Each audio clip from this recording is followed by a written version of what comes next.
For some, living a life dedicated to God meant giving up something they loved to do, but that demanded their full attention. We met a brother in South Africa who had to decide what would be his life's devotion. What factors led him to make the better choice? I loved soccer very much. It was one thing that gave me pleasure. Growing up in Newcastle, in the township of Osizweni, was quite a nice experience. As kids, young boys playing soccer in the streets, bare feet, using bricks as goalposts, and playing right up until after sunset. Even at school, playing at lunch breaks, playing soccer was like culture for us.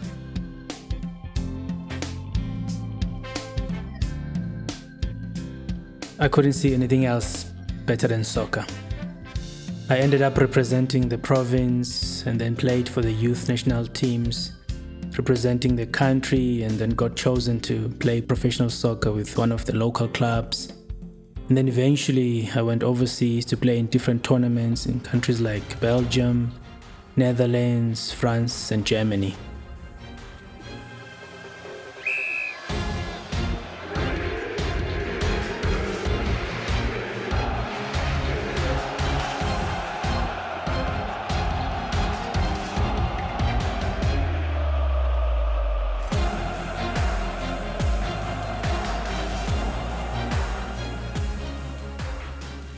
I had fun at that time, enjoyed it, because it's something that you grow up hoping to achieve.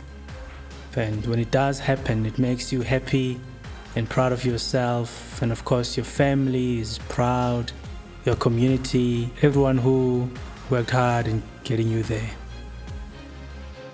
While I was on holiday from soccer, I went over to visit my brother who was studying the Bible with the witnesses.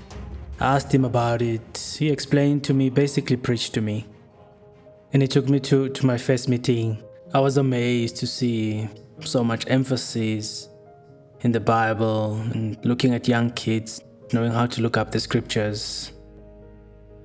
I didn't know the Bible, although I had been going to church all my life, and seeing the love at the Kingdom Hall there just made me realize that there was something in this, and I had to look closely to see what it was.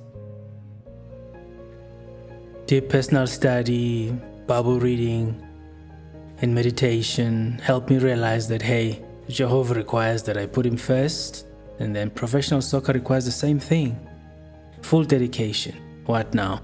I must say, deciding to quit professional soccer and serve Jehovah more fully was not an easy decision, because I knew what it would involve.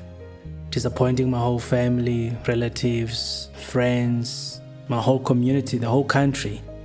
People who were very close to me, who really loved me. With professional sport or soccer or any career in this world, there are no guarantees, And with Jehovah, everything is guaranteed as long as we put him first.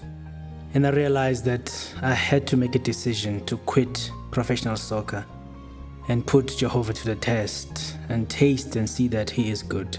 And of course, coming to Bethel was a special privilege, because here you give Jehovah everything you have every day. And that's why I met my wife, thanks to coming to full-time service, meeting someone who is very supportive to me, who loves Jehovah primarily, who loves me. And having a teammate like that is a wonderful blessing.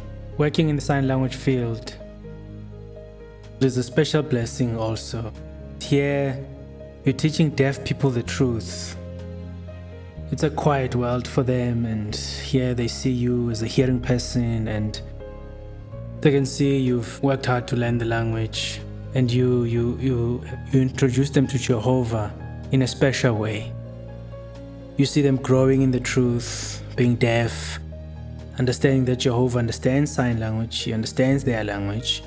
You see them growing in appreciation, even in accepting that they're deaf, not because of Jehovah. And they understand why they're deaf, and they come to understand why others have disabilities, and to see them being happy in their lives for a change thanks to the truth. I'm grateful that I chose to play for Jehovah's team, because in the world, the very same people that you play with in the same team, your teammates, you're competing all the time, You're always competing to be chosen, you're fighting for positions, and you come this side in the organization.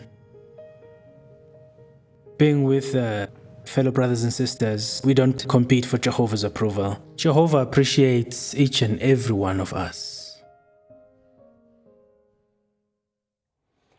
Success in this world can look like security, but Brother Mzizi realized only Jehovah can secure our everlasting future.